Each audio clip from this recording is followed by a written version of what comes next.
are going to, oh, hang on. Okay, so we're going to start a new sort of format for the calls. We're going to be doing speakers one week and then the book club the next week, because it's just too much to put in both weeks. And then some of the stuff we've put in place is some of the new changes is we do have an agenda. So we've actually parsed out the time. We'll do announcements in the beginning, talking about what happened in the last meeting and what have you, any changes, any marches people are going to, what have you.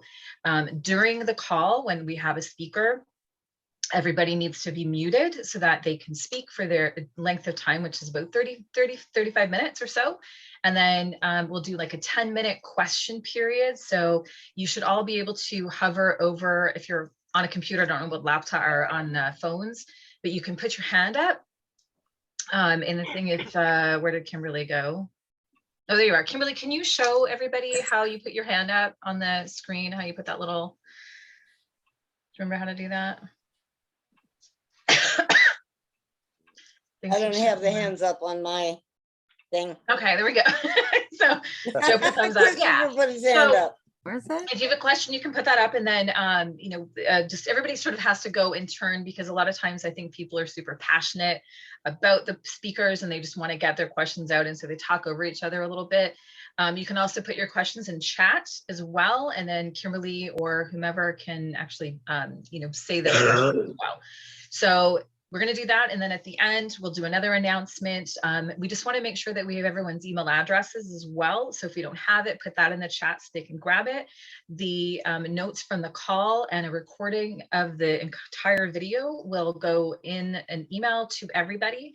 And then if you like what you see and everything was good, you can send that on to friends or family to have them join. If you weren't able to make the call, it'll still go to you via email every week so that you're able to see what happened during the days that you might have missed. And that was really it. So, and then the next thing would be when we have speakers, whoever invited the speaker is going to do an introduction, talk about their background, books, what have you. And those links will also be sent out in the email as well on Fridays. So we're just trying to make it a little bit more professional, a little bit smoother so that people have a chance to talk, ask questions, and then everybody gets heard. And that's it. So I am super sick. So I actually just jumped on to do this really fast, and then I'm going to go lay down in bed. So I'm looking forward to the recording so I can actually hear everybody speak. Sorry, both my child and I are sick, so I'm going to go lay down. But I'm always on Twitter. If you guys need anything from me, let me know. Otherwise, I'll see you next week when we talk about the book. Right? Nice meeting you. It was really nice meeting you as well. I'm so sorry I'm not able to be on, but That's okay. This is the first of many, I'm sure. So I hope so. I hope so. All right, everybody. Love you. Thank you, Sassy. And I'll see you on Twitter. All right. Bye. You are epic. Okay. I'm Dawn, and I'm going to say I'm an alcoholic. What we're going to do tonight, like Sassy said, is we're asking everybody to stay muted. Paul, Virginia, and Daniel are going to be unmuted. If you have questions for them, put them in the chat. They can answer. You guys can answer whenever you feel like it. Just take the conversation where you want it to go. We want to hear from you. Paul wrote Sandra's hands. I've got it.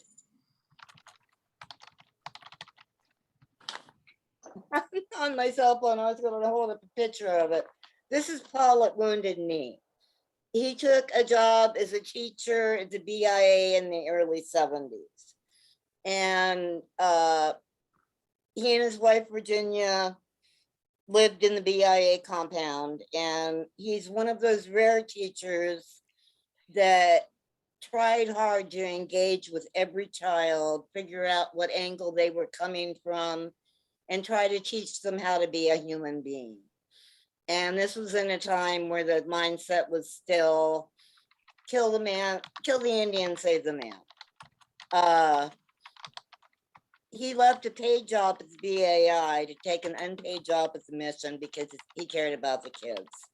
And his wife, Virginia, backed him every step of the way. She was a volunteer at the library.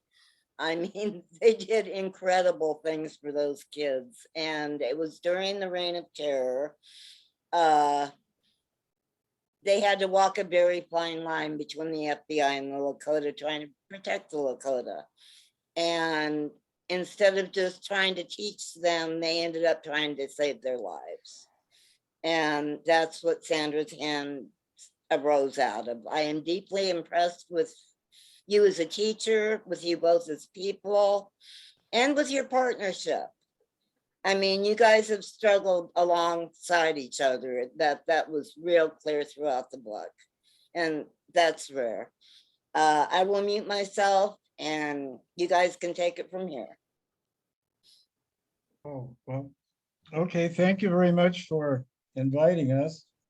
I think the thing we should talk about is what is happening right now and how we got involved with writing this letter to President Biden.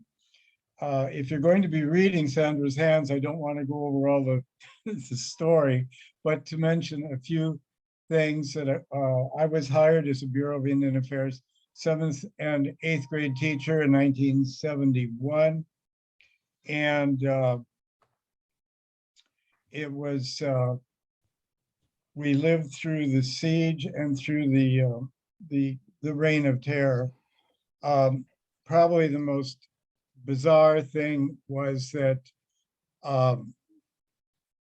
I had not been on the reservation more than 3 months when I was beaten by the tribal police, broke my jaw. I was in charge of students at the time. It was in front of my students, and it was about the worst situation you could think of. But ironically, it turned out to be a very good thing, because from that point on, I was pretty acceptable to the traditional people and to the American Indian movement. Oh, he's okay. Your badge of honor, right, Paul? Yeah. I had no idea at the time, but I stood up to it. And I mean, I dealt with it, and it was respected. So, but at any rate, second or third day of the siege, a tribal employee and myself came upon 2 FBI agents brutalizing a family. We intervened right away, reported it. The agents were sent off the reservation. They were gotten rid of. And the number 2 agent in charge of the siege said, I want you reassigned from being a school teacher to the tactical teams, and you will have authority to intervene on any situation that's going out of control. Now, bear in mind, I'm a 7th and 8th grade teacher.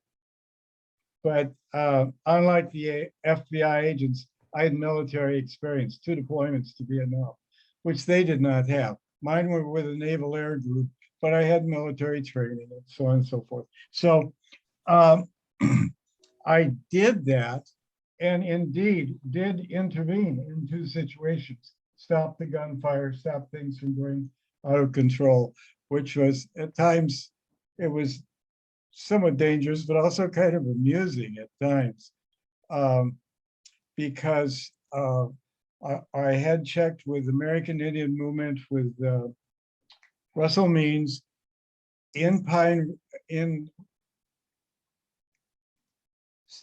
Wounded Knee, and had the permission of American Indian Movement to be on the federal side.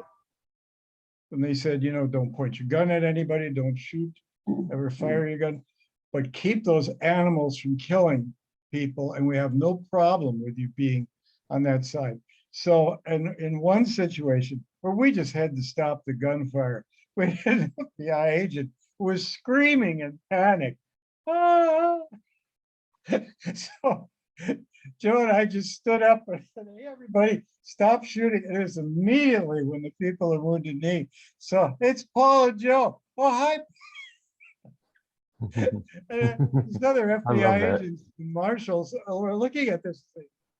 You 2 are either the stupidest or the smartest, and I can't figure out what.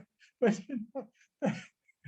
So, but anyway, seeing an FBI agent panic under fire, was one of the ugliest things I've ever seen in my life. I will never respect the FBI after that. I'll never be intimidated by them in the slightest, because what we had to do to pull him out and get him out and his partner, they were just panicking. I'd never seen such a level of cowardice. Anyway, the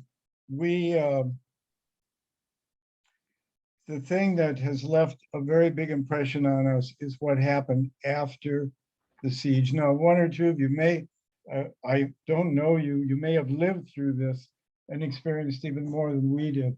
But what infuriated the FBI was so many people who were in Wounded Knee were charged with crimes in state and federal courts.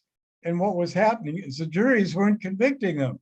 They were actually pretty decent.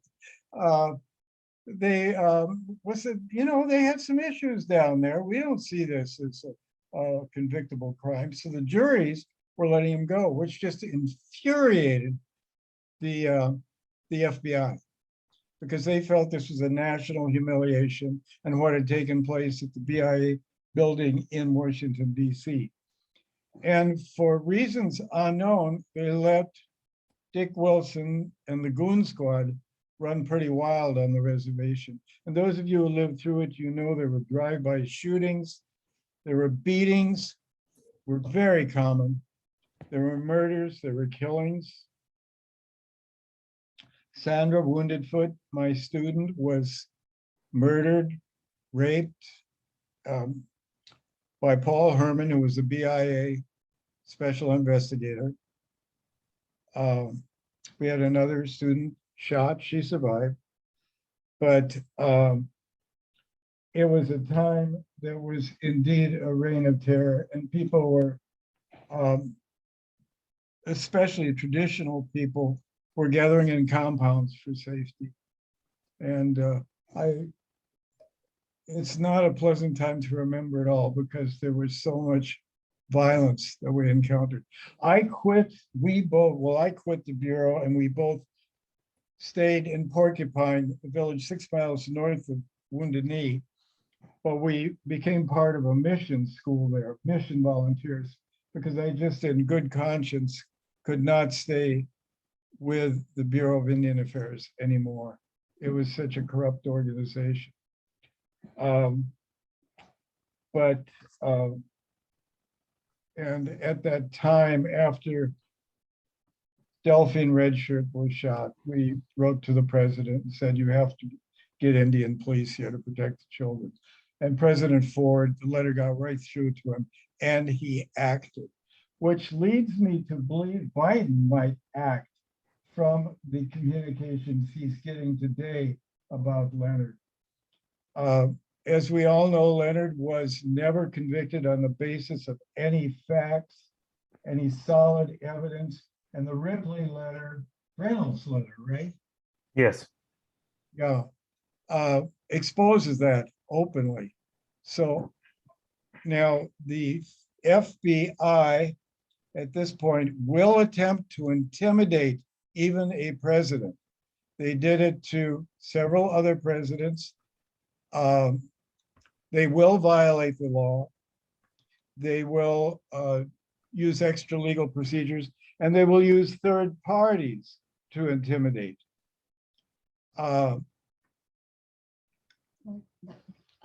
Attorney Crooks wrote a letter on. There's an attorney that wrote a letter to NPPR, the no parole, and Ed Woods has it on his website, saying the exact opposite of what Reynolds was saying. So they're trying to refute Reynolds, but they don't have the facts or the knowledge base. Let's see, Dawn asked me an unusual thing. Why is Ed Woods in Sanders' hands? Actually, I give him a thank in Sanders' hands. Well, surprisingly enough, we've communicated so much over the 20 years. We kind of become, I won't say friends, but Enemy. frenemies, okay? And when I was writing Sanders' hands, I said, Ed, would you mind being a beta reader? Could you check it for factual accuracy and just give me criticism? He said, oh, sure. Yeah, I'll do that. And actually, he did find a couple of minor factual errors, which were very helpful. He also set up he introduced me to several other people in the FBI, and I was able to interview them to get additional information. So he was very helpful. And of course, he made some suggestions which were just delusional and off the wall. Oh my God. Yeah, Ignored Woods. them. But I thought, so, I'll thank him. And, I just want to say publicly, excuse me, Paul, had Yeah. it not been for Paul, Kimberly knows this because she and I have had private message exchanges, but Ed Woods at one time in his efforts had alleged that the Reign of Terror was a myth. And Paul actually was the one who really put him in his, I don't want to say put him in his place, but let's just say checked him. Because he was asserting that it was a myth that had been trumped up by the Peltier supporters. And then when Paul and Virgie came forward, and Paul was, I think you were right in Sanders' hands at the time, long time ago. Paul was able to dispel that thinking that Ed Woods used to have. So I just wanted, I don't know if everyone on the call knows that, but at one time Ed Woods had actually it's almost like I think the bond is like one of the things I do outside of my work with Paul and for Leonard is I'm a Thai boxer, and you really develop these bonds with people, even though like when you do sparring and you're trying to hit each other, there's a bond.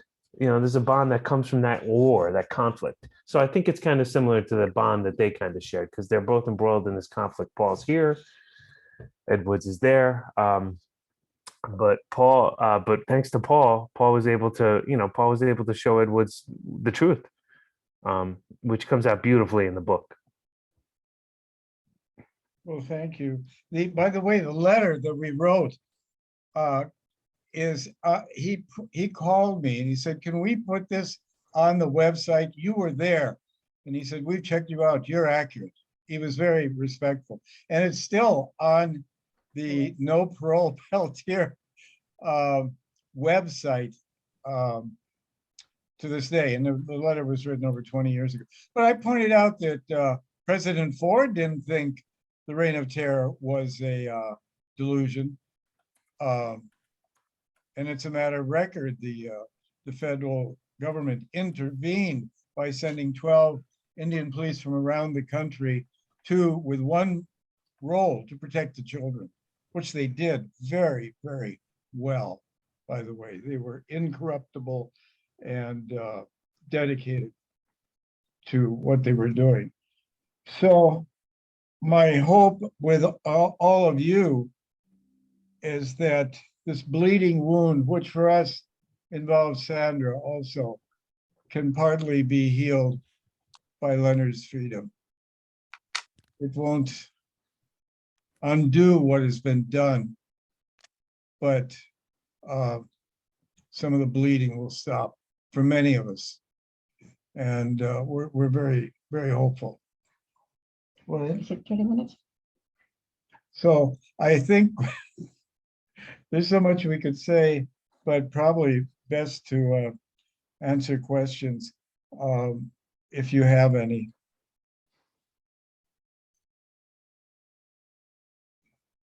I have a question.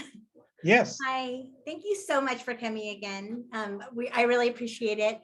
Okay, I had put it in chat. It seems like a very strange question, but I was looking through Sandra's hands. I haven't read it yet because I just received it actually. I had the Audible, but I had to order the hand. I like the book. So thank you for that though, for the Audible. But I was reading, just kind of glancing through it, and it talked about an increase in influx of UFO sightings during the Reign of Terror. Yes.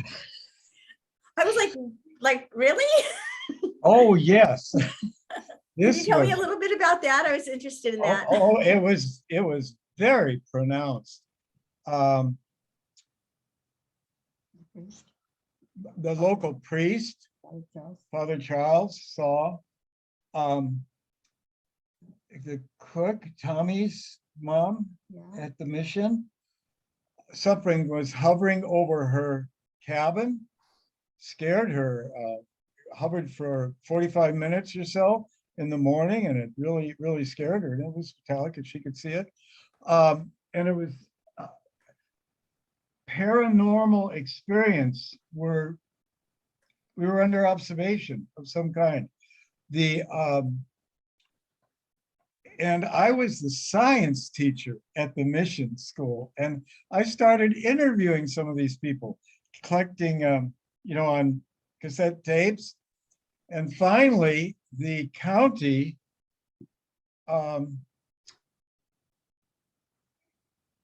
hydraulics engineer, because there's a county system also. There's a reservation and the county, and I forget the name of the county. But the man, can I come and talk to you? I've seen something. Can I come talk to you? And he's out at night going to these dam sites, little dams, stock dams, and he'll be at 2 o'clock in the morning. And he says, this man was Native American, has a master's degree in this field, highly educated, highly articulate, and he was shaken to the core. He came and he said, I saw this metallic object about 18 feet across. He said, I walked up to it. And I can't remember if he actually touched it or not, but it didn't fit in his worldview. And he was shaken by this. And he said, I have to tell someone. I have to talk about it. I have to. And this was, I can't remember his name either. But it got to the point, there were so many sightings that I called the local Air Force base and I said, people are coming to me and talking about what they're seeing. Could you send somebody down here and we'll set up a community meeting? And could you just explain to us what's happening? And they just laughed. Oh, we don't believe in such things. There aren't such things. And I said, well, you may not. What isn't you don't believe? You don't believe that people are coming and seeing something, or you don't believe they exist? Because the phenomena of people reporting the experience does exist. Then what happened was 2 other things that happened. A minister on the reservation, I was talking to him and he said, things have gotten so evil here, he said, that normally the devil hides behind a facade and you can't see him, but he's come right out into the open here, which I could understand because also had angelic presences, things that positive things. I mean, it happened with us. You get there to the mission. It happened to us, Also, at one point, I got this horrendous feeling I should not be interviewing people anymore. I mean, it was like, don't touch this, get away from it. I destroyed all the tapes and everything, and I didn't, it no longer became a scientific investigation for me. The feeling was just overwhelming, and I figured that's a message. I got to back away from this. Some of this was undoubtedly good, but some of it was bad. I don't have a complete explanation for it, but it was a phenomena that was taking place along with an incredible amount of evil and also at the same time heroic goodness. There were extremes. They were very extreme. Does that make any sense? Absolutely. Can I ask you to talk about a couple of things? Yes. You wrote in your book about how forcing a white curriculum upon Native students eliminates their survival skills. And that is still pretty much going on. It's kind of silly, but I would also like to hear about the crazy mules.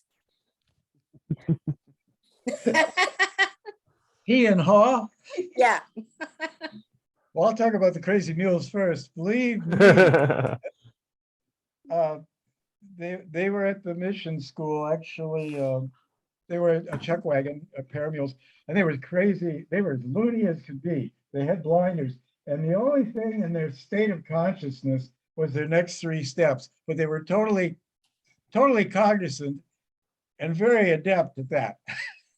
But I swear, going downhill at full speed between he and Hall with metal rims and no,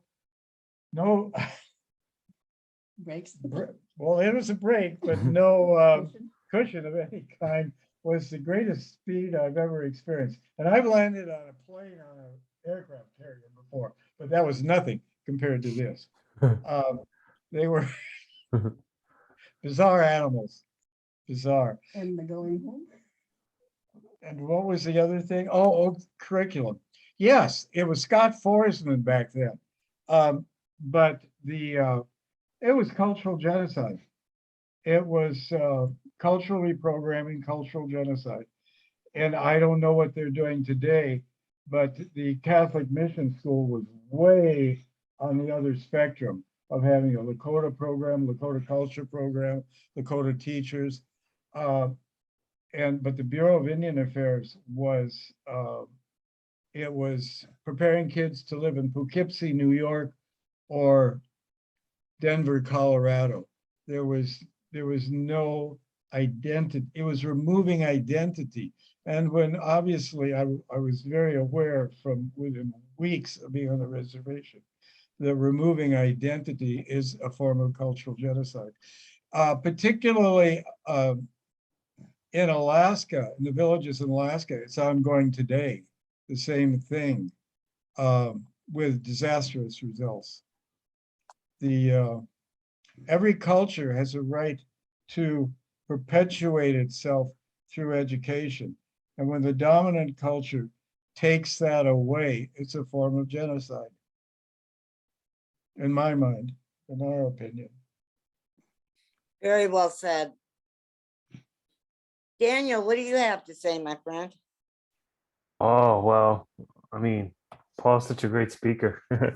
Well, it's just an honor to be here, and it's an honor to be a part of that project with Paul. I met Paul a long time ago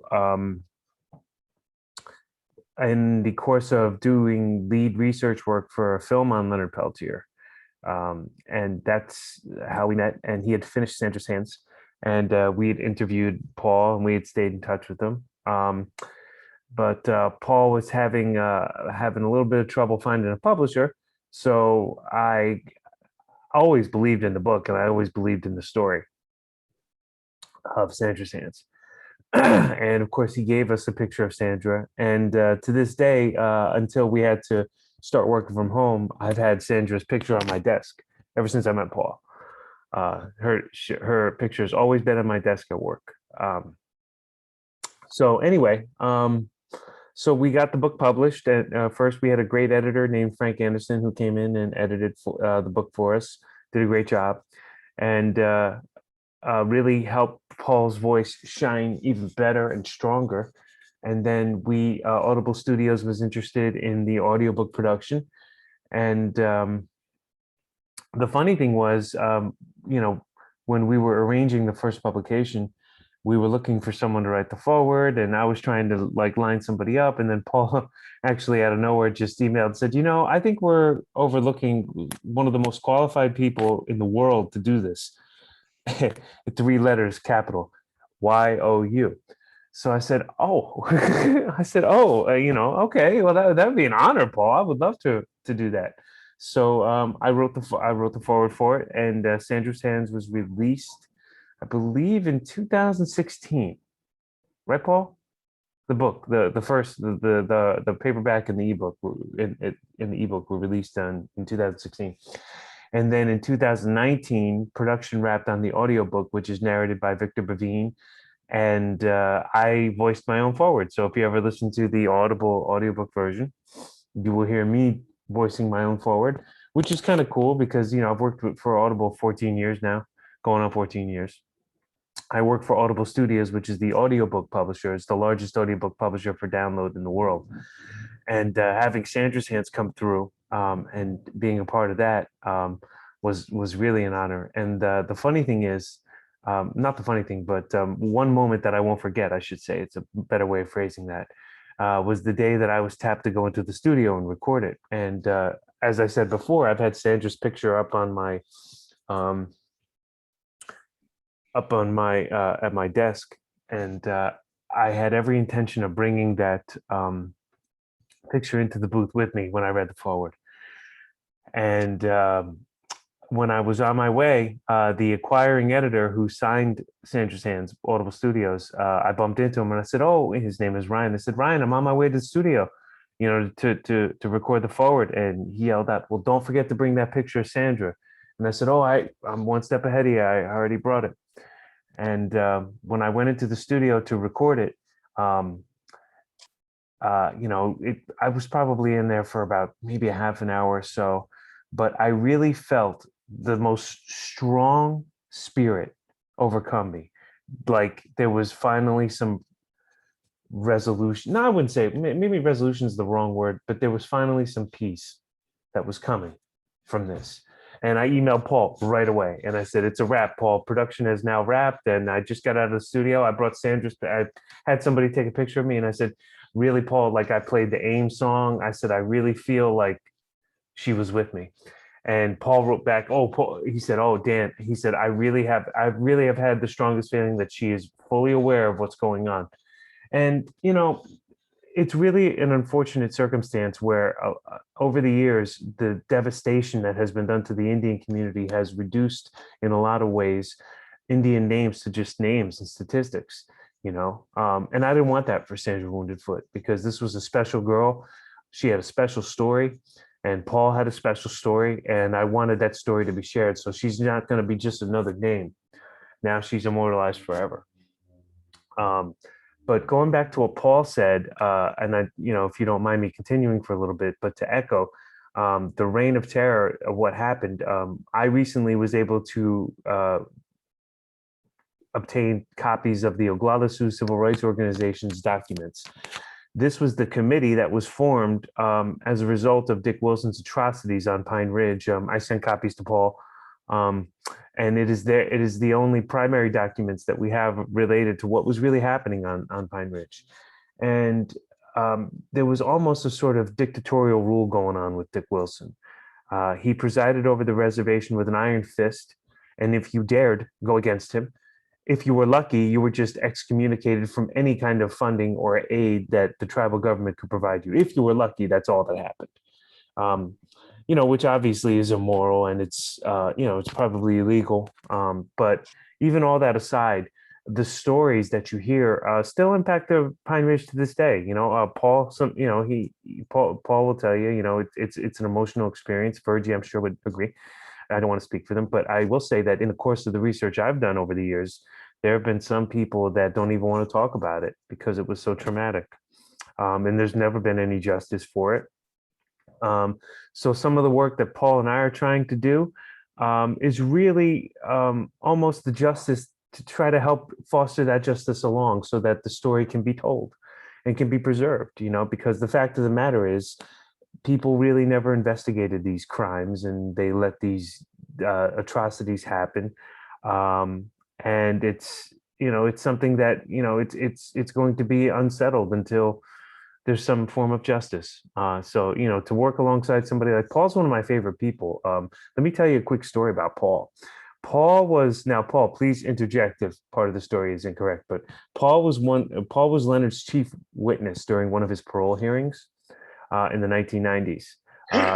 Given his experience, he knows Leonard, by the way, longer than a lot of us do. In the 90s, when he was the chief witness, that was also at a time, I'm not 100% sure if it was the same parole hearing, but I think it was. Ramsey Clark was Leonard's lawyer, and Ramsey Clark told me the story. This is the one then. Okay. Spent a lot of time with him. Oh, okay, great. I was happy to tell Paul this story because Paul Paul has such a Paul and Virgie too. They both have such big hearts. When you get to know them, they have like the biggest hearts. And to this day, Paul has felt that he's never done enough for Leonard, which I always tell him that's not true. And because he has always done a lot for Leonard. And this is I'd like to share this story because this is going to come out eventually in a book that Leonard and I are working on. So Leonard, he was Leonard's chief witness in the 1990s for his parole hearing, and Ramsey Clark, the renowned civil rights attorney and former deputy attorney general and attorney general for the United States, was Leonard's lawyer. Leonard went and did the parole hearing. Paul was the witness. They deliberated. They made Leonard wait the 3 to 4 weeks that they maximum time waiting period that they can wait, and they denied him parole. As usual. It's unfortunate, but that was happening quite regularly at that point since he'd been incarcerated since the 70s. But then several months after the fact, Ramsey Clark was telling me that he had gone to a federal prison, several months after the fact, completely unrelated to Leonard's case. And one of the prison guards said, "Oh, Mr. Clark, it's nice to see you again." Shook his hand, and Ramsey Clark didn't recognize him. So he said, "Oh, do I know you?" And the guard said, "Oh yeah, you don't remember me?" And he said, "No, I don't remember you." And he said, "Well, I was at Leonard Peltier's parole hearing. I was the hearing officer that presided over the hearing." And he said, "Really? What are you doing here?" And he said, "Well, I don't know if you know this, but I initially recommended that Leonard be paroled based on the new evidence and the testimony that was presented during the parole hearing. They decided to go against my recommendation. They overruled it. They voted against Leonard's parole. And now I'm a prison guard." He was demoted for recommending Leonard be paroled. So that is the closest that I know of, aside from obviously towards the end of President Clinton's term as president. From all accounts, I'm led to believe that we were very close then, but we might have been even closer with Paul's testimony during the parole hearing. That was the actual hearing examiner recommended that Leonard be paroled after that. So those two moments are probably the closest that Leonard has gotten to being free, thanks to Paul, the first one. So how do we get out from underneath that? The fact that the DOJ basically runs the country. We've lost our democracy. We were living under the totalitarian rule of the DOJ. Well, you need letters like Paul's to Joe Biden. You need to put pressure on them, because when the people speak, there's an old saying, the voice of the people is the voice of God. When the people speak and the people unite, that's really when change can come about. So like when you have groups like this group who are of like mind and who all want the best for society, and in this case for Leonard, that's how the movement grows, and that's how the movement gets attention. Because it does, just because the powers that be are trying to keep Leonard in prison doesn't mean that we have to stand for it. So it really is, there's a lot to that saying, that there's strength in numbers. So there certainly is, and the more statements can be made like Paul's, the more impact they can have. Because, for example, for the first time in I don't know how long, when Leonard had COVID, there was a question directed at the White House press secretary during a White House press briefing. I don't even know if that's ever happened before with Leonard Peltier. Leonard Peltier's name got brought up in the White House. That was amazing. I mean, we put the pressure on, worked with Kevin Sharp, who's the lead attorney, in trying to secure, any medical records that we needed to provide, to see if we could get Leonard released under the CARES Act.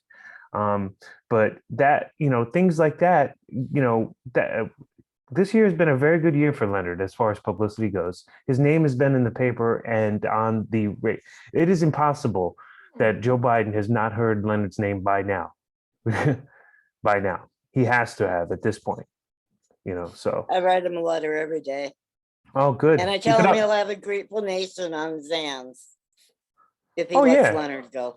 Oh, absolutely, absolutely. And I this is a story that I shared with Paul once, but in the course of the research for the film that I was doing, I spoke with a few FBI agents as well.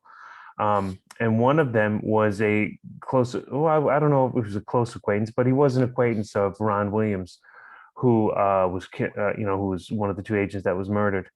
And he was, this particular agent was one of the special agents that worked Wounded Knee during the Wounded Knee siege. And then sometime after that, he was in Rapid City. He flew into Rapid City for something and needed a ride. And he, reached out to his friend Ron Williams and asked, how things going out here. And he just said, oh, it's just terrible out here.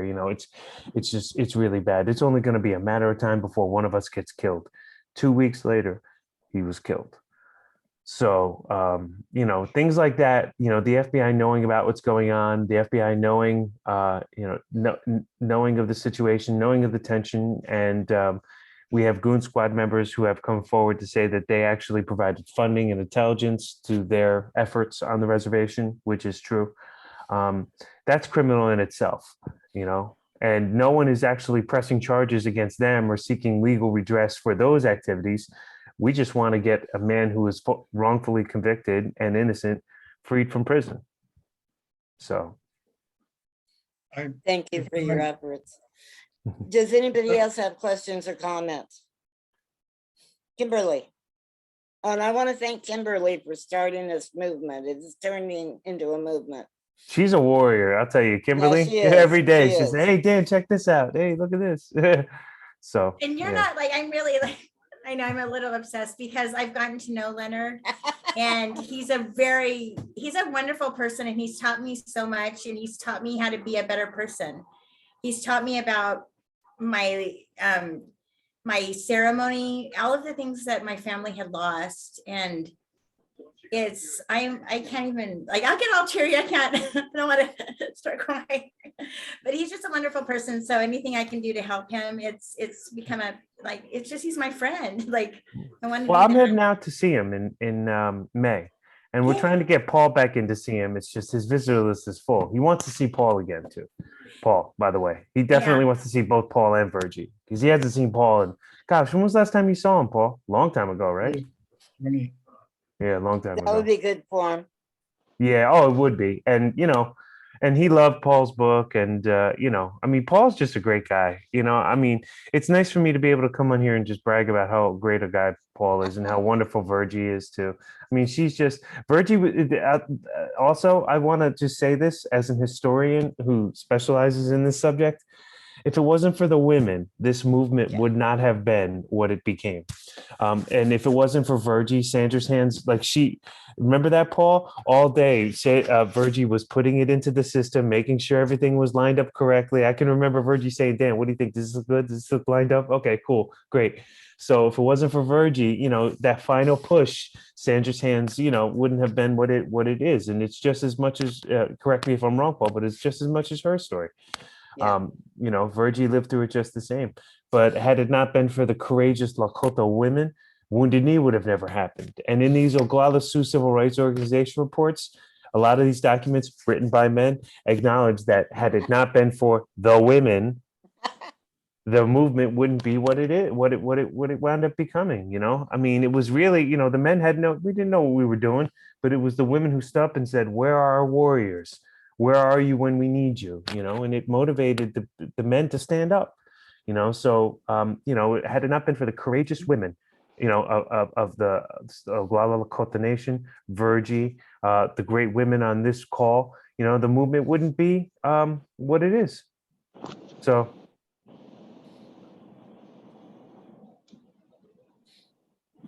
Hello? Oh, cool. So. Hi, Krista. Thing is happening. Oh, I don't thank know you for what it is. I'm sharing your sorry. screen. That's awesome. Okay, so I kind of wanted to circle back on something if we could. Like, we can always say like the reign of terror, right? But to really, like, when I've read in detail of that, it's kind of like, it's the reason why Leonard was there. And I think it's important for us to really kind of expand on that. And since you were there, Paul, like, it was really horrible, right? Like from the things I've read, like I posted in the chat that people had like day after day after day after day murders. just cold-blooded murders. And these people were afraid. And yeah. I always try and show honor to them. I put their name. And so if you see me tweet that, and then I'll say a cause of death, I'm talking about the reign of terror, because all of those people were forgotten. And I mean, it's a wonderful tribute that Virgie and Paul have shown to Sandra. But I think about all those other people all the time. And the reason, I mean, Leonard being there was because they were afraid and they were being murdered. I don't think people understand like the extent of the reign of terror, because I've read about it in detail and it's overwhelming for me. Exactly. It's hard to describe to people who have never been in a war or never experienced anything at that level. They can't comprehend it, what it was like. The thing that I would like to say about Sandra is that her murder, the way it was done, her horrendous killing, brought a shock to the reservation. It's like people came together and wept over this. It's gotten so bad. And she brought the 12 Indian police from around the nation who were absolutely dedicated to protecting the children.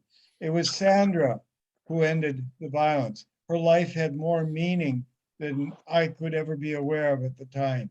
She was the one who ended the violence on the reservation. It just didn't stop, but it was the shocking moment. So there was purpose in her life.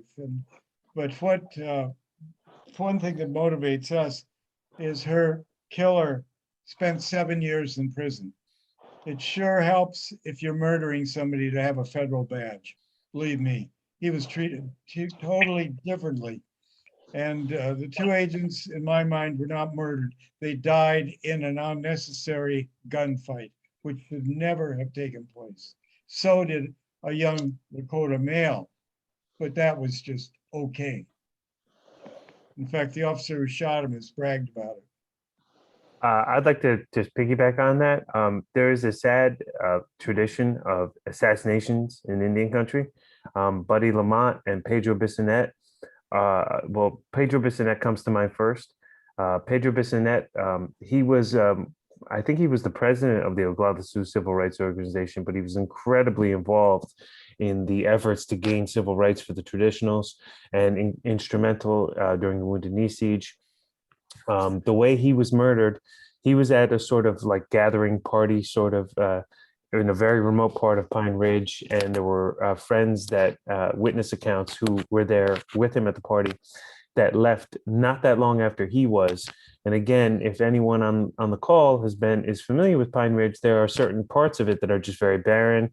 They're out in the middle of nowhere, and for someone to come to, for first responders to come to you, it might take a while. Now, these friends of Pedro's had left not that long after he left the gathering. And by the time they came up on where his car was, he was already dead and being put in an ambulance. His death has caused extreme controversy to this day, only because there are conflicting reports that he had a gun. They never found the gun that he was alleged to have had, but nonetheless, he was murdered. Buddy Lamont was killed during an admitted ceasefire at the Wounded Knee Siege, where both sides of the conflict had acknowledged that they would be a cease to all firing whatsoever. And Buddy Lamont was shot square in the head by a sniper. So you have that. You have Byron DeSouza, who was ambushed on the way to help his friend during the Wombly incident when the entire district of Wombly was firebombed by the goon squads. You also have the airport incident involving Roger Finzo, who's an incredible guy. I've talked to him a few times over the phone. He was an attorney for the Wounded Knee Legal Defense Offense Committee, which represented all of the defendants that Paul mentioned that were exonerated for their participation in the Wounded Knee Siege. He had flown in with a New York attorney to the Pine Ridge Airport to gather some testimonies and get some evidence for the trials, and they were surrounded by the goon squad. And when they were going to leave, that's when they were going back to the airplane to leave, what happened was they found their plane riddled with bullets, and they were surrounded by Dick Wilson and the goon squad, who pointed out Roger Finzel and said, "Stomp him out." And literally everyone in the car, including Roger, was dragged out of the car and beaten. And Roger was about to be stabbed in the head, but his legal aid, Ida Gordon, saved him by putting her hand out, deflecting the knife, and actually getting stabbed herself in the hand. So you had a lot of situations like this going on for years that went unchecked. No one was allowed. Virtually no one, I should say. Some people were prosecuted, but they were usually allowed to plead down to misdemeanor offenses, even though almost every situation, there was a felonious act being committed, but no one was ever charged for it. But one thing that I brought up to Leonard that Paul brought up to me, which I would like to bring up to the group now because his name was mentioned, was Joe Stunts. Now, again, Paul, feel free to interject if I'm misrepresenting this, but Paul pointed something out to me and I'll never forget it. He said, Dan, one day, he said, Joe was really a hero. Joe knew that they were probably going to kill him or that he would not make it out of there. But if he could stay there and help create some time that the others could get out. So he did that knowingly. He sacrificed himself, and he's a hero. And not for nothing, but even the United States Commission on Civil Rights, who attended a lot of the and observed a lot of the initial investigation into the agents' deaths in the week after they were murdered, attended Joe's funeral, and they said he was given a hero's burial. He was given a traditional Lakota burial, and they came out in droves to honor him, and they still do. And also, one last thing I'd like to mention is the Oglala Sioux tribal government to this day recognizes June 26th as Leonard Peltier, and they also draft a resolution acknowledging that he was asked to come to help protect the traditional population who was under siege at the time. Can anybody hear me? Can you hear me? All three of you. Really, can you hear me? Yes. Hello? I can hear you, Jojo. Go Jojo? ahead and talk. You have the Go floor. ahead. Jojo, this is Jojo Brooke Shiflett, our wonderful friend. Go ahead, Jojo. Hey, Hey, Jojo. Kimberly. Hey, Dawn. Nice to see you. Hi, And it's nice Jojo. to see Paul, and is it Virgie? Did I get the name right? Great. Virginia. Virginia, nice to see you guys again. And I so enjoyed listening to you, Paul, and I didn't catch the brilliant young guy that just spoke. Daniel. Dan? Daniel, Thank you. hi, I'm Jojo. Hi, Jojo. Nice to meet you. Nice to meet you too. Thank you. Anyway, I wanted to say that one other guy, I don't know if you mentioned him, I just didn't catch it. The guy that they, I guess was Cherokee from North Carolina was killed. Clearwater. Clearwater, that was it. Yeah. He Well, was anyway, killed then you too. were talking about the airport incident. Do you know what year that happened, the airport incident? The airport incident happened in 1973. You know, what's interesting is I was, when I was going through all those, I still haven't gone through all of them. I think it would be impossible. The declassified documents, they described, the FBI must have been, what do you call it? I always want to say harassing, but that's not the word. Watching what was going on, because it's detailed in one of those documents. I read about the airport. Oh, sure. They knew. They were knew under what was going surveillance. on. That's what I wanted to say. They Oh, were under sure. surveillance because one of the documents, described what you were saying. Well, it's very interesting because the FBI adopted the tactic of trying to litigate the American Indian movement out of existence, but at first it didn't really work well because they all, like Russell Means and Dennis Banks, won their cases. A lot of the lower level,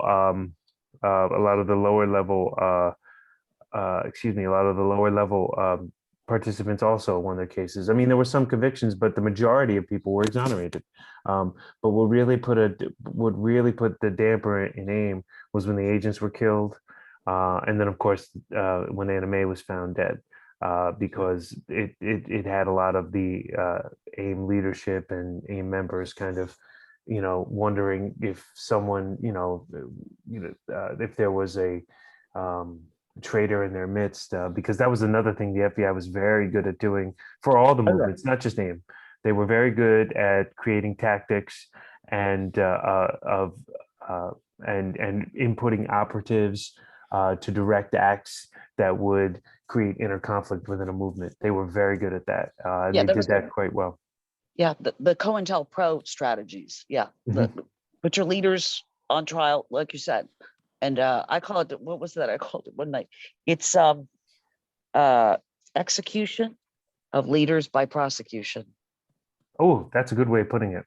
Yeah, That's an excellent way of putting it. Actually, that's extremely accurate. It's extremely accurate. So, illegal execution by legal prosecution. well, it's very interesting. You know, they have similar tactics with Leonard, because when they it's been said, like Leonard Leonard has said this, and I remind him when he tells me, you know, they admitted that they don't know who killed the agents, nor do they know what part Leonard played in it. They said that twice, not once, Yeah. twice. They literally changed their conviction theory that he was Right. native better, which is a completely, Jojo, you may be able to speak to this as a lawyer, but that's a completely different trial. Aiding and abetting in first-degree murder versus principal first-degree murder, it's a completely different trial.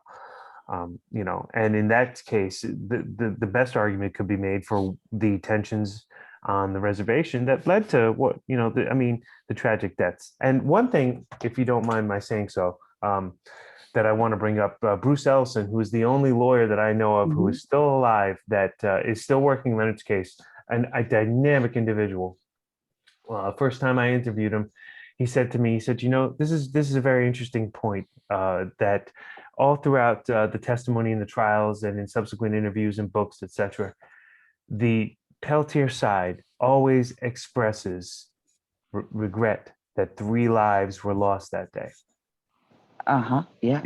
The FBI side never talks about Joe. It's always the 2 agents got killed and it's a tragedy.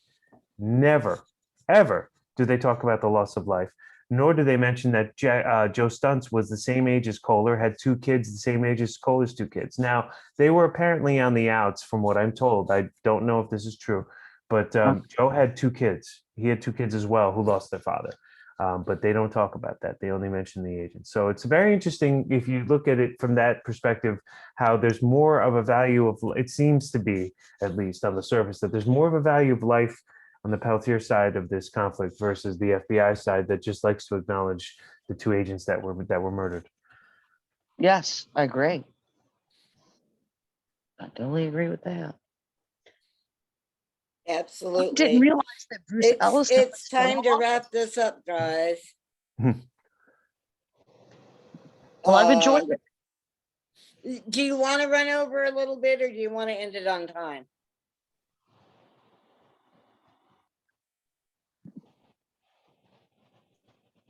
I've got nothing else to do. I can stay up for a little while. Y'all, Okay, well, we'll go to oh, why don't you after. stick around if you want to? And if not, we'll catch you up with what we talked about in our newsletter. You're welcome to Okay, stay and talk. If not, like I said, send me your. Yeah, what we're gonna do is send out an email with a link to this recording. The computer's doing weird things, along with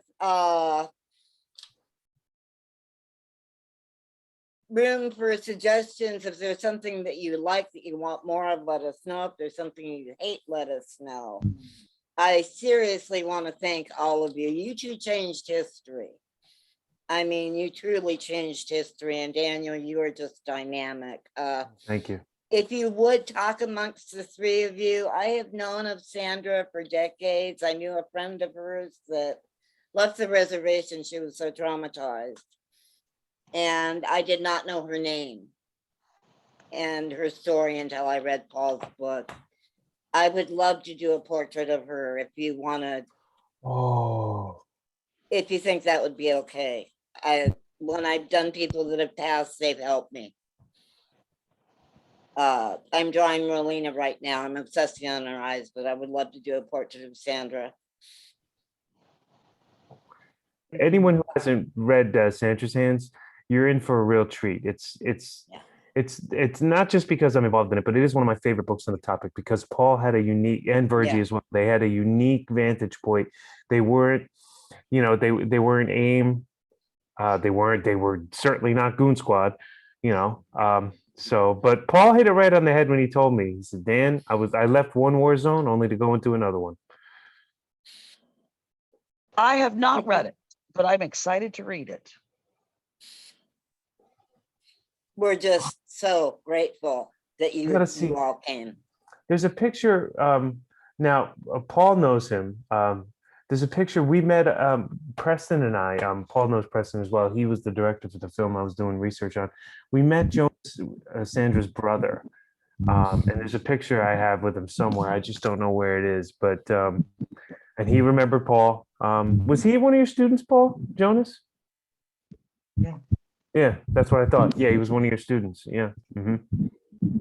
So, and also another thing about Sandra's murderer, he wound up raping an underage girl in the 1990s, and they did time for that too. So he's a serial offender. Yeah. This guy, serial Yeah. offender. But So- he has a dad, so it's okay. I guess so. And he's I have not read the native. book yet. He's a law enforcement officer, this gentleman that Yes, murdered her? yes. And he was never prosecuted, I'm assuming, or something? He Oh, he did was- 7 years. He was allowed to Oh, plead my guilty to goodness. manslaughter. And her Uh. death was a mercy, Jojo. He tortured her. Oh, that's horrible. I hope you don't mind, Mr. Berg. Let me turn my camera. I was typing, so. But Dawn shared with me the letter that you wrote regarding to. Actually, we're not talking about that. Okay, But We're talking about Biden. yeah.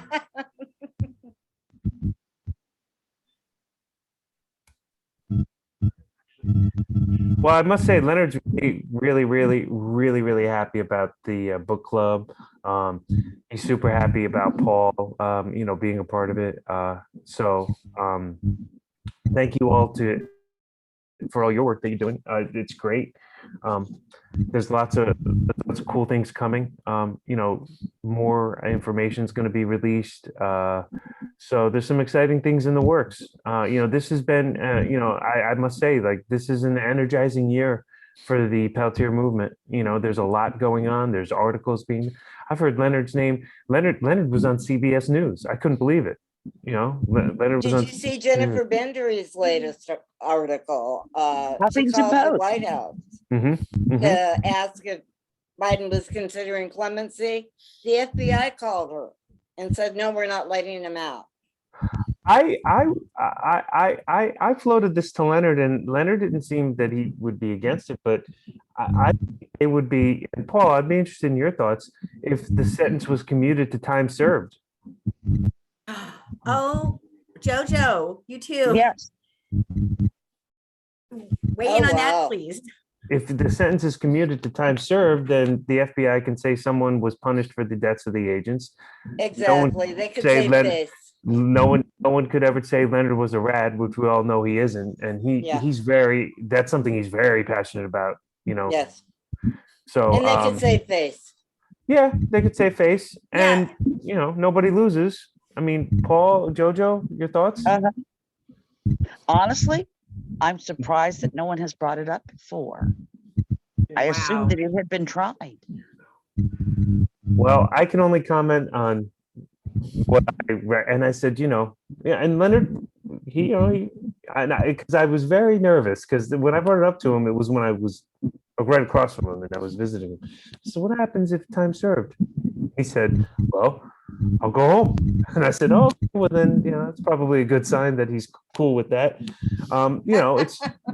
It's just the thing is, and I can understand, like, he's been in for so long and he stood up for everything that he believed in. And, I would want him to think that agreeing to this type of strategy would mean that he is conceding that he's guilty, because he's not. So that's where I go, yeah, but then it goes down as it's still a commutation of sentence. well, I think in the ideal world, he should be given a new trial, Oh, amen. Amen. which would clear Oh, his yeah. name completely. Oh, And, 100%. Paul hit it right on the head. Yeah, that would be fantastic, but at this stage in his It's, life. I thought we exhausted all his appeals, though, that there's no legal avenue to take there Probably, yeah. to get us there. Well, here's the thing. you're right, all the appeals are exhausted.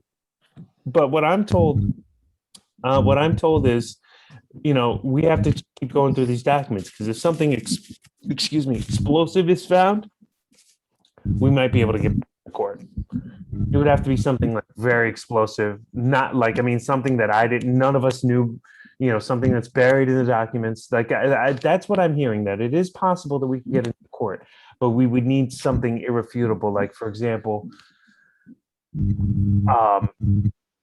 one of the lawyers' ineffective counsel, if there's ineffective counsel and we can prove that, or, something along those lines. Something that I'm still on the hunt for, that bothers me, is Leonard's trial venue was changed without his defense knowing or acknowledging or agreeing to it, which is illegal. And there has been no written form anywhere that I have found, and I've been to the Fargo courthouse, have their archives, copied everything. There is nothing in there that shows also that Leonard Peltier was supposed to be, that Leonard Peltier's trial was to be moved, because Ed McManus, who recently passed away and was a federal judge until his dying day, appointed by John F. Kennedy to the bench, who presided over Dino and Bob's trial, Leonard's co-defendants, has said many times that on his docket, Leonard's trial was on his docket for trials to be charged, to be heard. And then it was just mysteriously moved. Nobody knows why. It has been proven that Judge Benson was racist towards Indian people, and it also was proven that there was a racist juror on the jury. In a perfect world, like Paul said, if this case were retried and the evidence was heard, there is no way you could get a conviction. No way. There's no way. Have you brought that up to Judge Sharp about the change of venue? So the Brady violations alone, just that alone in today's age it's gone. Yes. Yeah. Well, yes. No, I brought that. Well, Judge Sharp had me looking for that document. He still has me looking for that document. Maybe you had to put a bug in his ear about time served. Oh, time I served? could've- Yeah, I think it's been brought up. But I I could've- floated it. I've just got a question, not a question. It's just a statement. And I'm not saying I agree with it, okay? But I'm wondering. Okay. I've heard of Leonard my whole life. I feel like I know Leonard. I knew Leonard's friend, Dennis, very well. But I never met Leonard. And anyway, I just started learning about the details, the real facts of the case. You know what happened. You heard there was a shootout, but I started reading just a year ago, getting the actual documents out and reading a year ago. Okay. So I don't really know all the dynamics. I'm learning. So I don't want to offend anybody by saying this, but somebody typed something on tweet or tweeted it today. And I just want to repeat it and see how you guys feel about it, or if it's been looked into.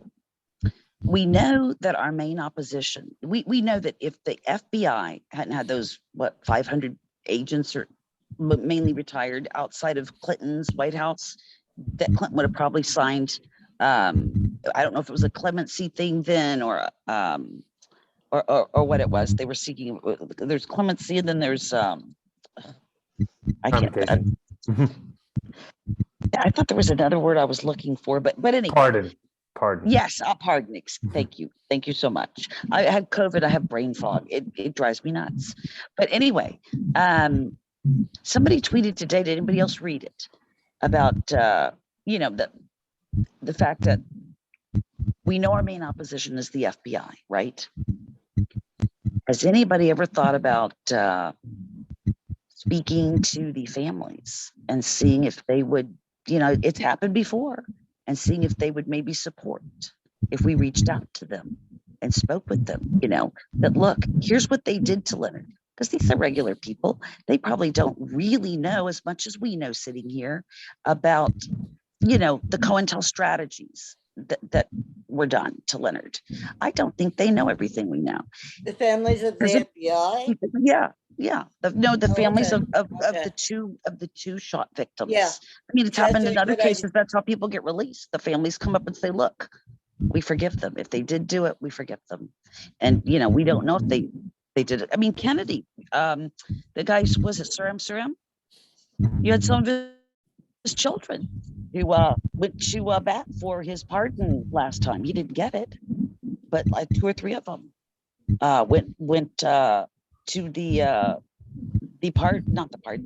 parole hearing, and they were supporting it. So anyway, I'm just throwing it out there. Has it been discussed, or do we know that they would just be raw angry? You know what I mean? I briefly spoke with Mrs. Kohler Okay. years ago, and she was very reserved, and she'd have to. I was thinking about possibly, if she would be interested in talking with us for the film, which is why I reached out to her. But she said she'd have to think about it. She would be in touch, and I never heard back from her. But I don't think Ron Williams was not married. I was in touch with someone who was a high school friend of his. Her and her husband went to high school with him and stayed in touch with him. He was young, obviously, when he died. So I'm not sure if his family is contactable, because I mean, his mother, I'm not sure if she used to attend the parole hearings, but Kohler's wife and children usually do. And they have come out and said that they would support freedom for Leonard if he would just admit that he killed the agents.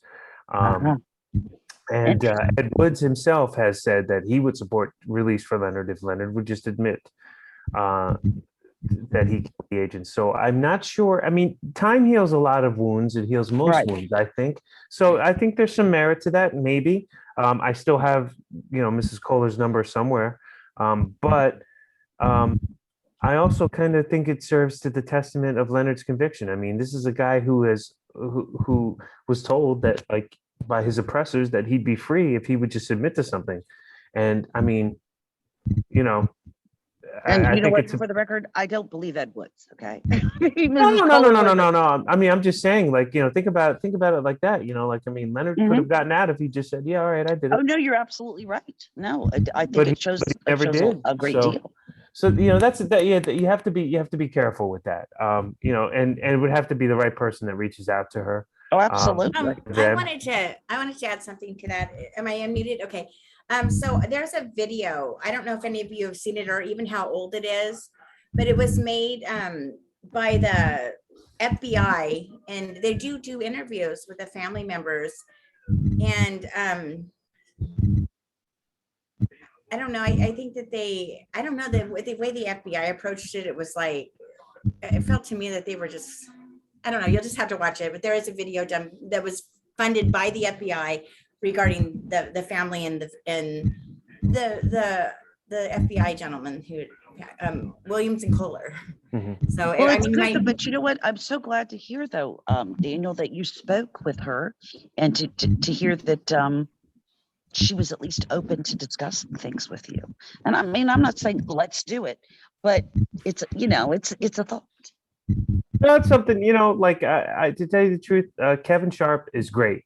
He's fantastic. So I kind of like having a united front. I don't want to do something like, I wouldn't proceed with something Of without course not. everyone. No, I'm not proposing anything like that. I know, but I'm just saying, like, I wouldn't move forward with something without him, like the board knowing and everyone knowing, unless I absolutely knew. Like, for example, if I got word that President Biden would meet with me, I would just go. You know what I'm saying? I would just go.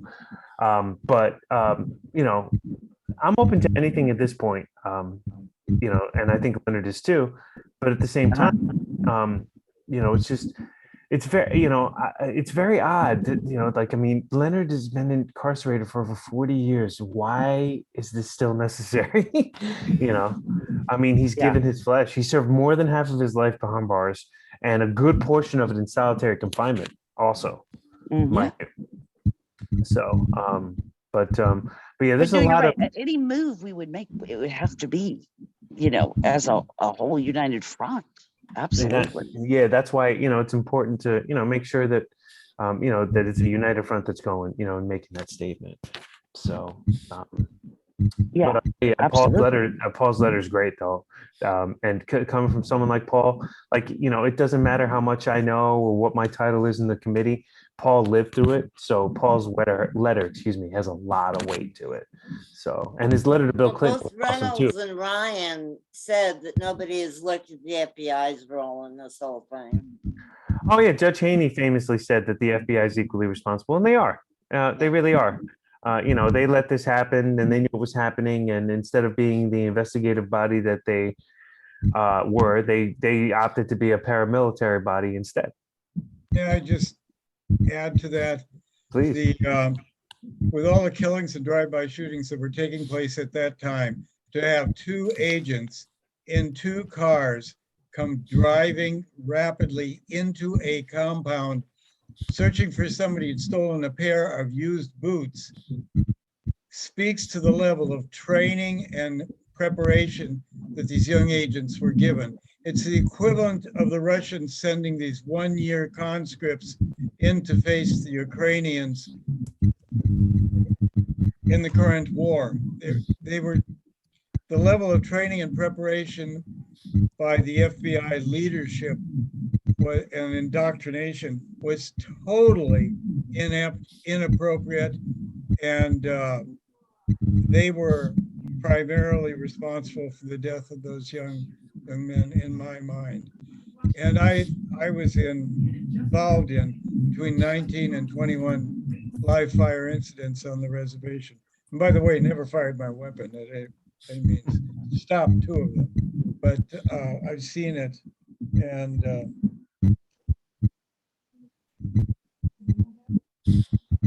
Are you guys okay if we stop recording and Yeah. Marlena wants to talk about something not on air? That's okay. But if I just want to add Paul's prologue in Sandra's hands is a beautiful and articulate way of putting what he's trying to say right now. The prologue, wouldn't you say, like Paul, the prologue is, just speaks volumes about the FBI's complacency when it comes to this type of activity. It really Absolutely. does. I mean, not to be too overcritical, just being factual.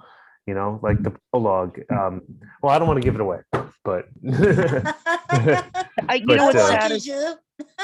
these two young men, I think they were a bit naive going in there, They were I think they were well intentioned, but they were naive.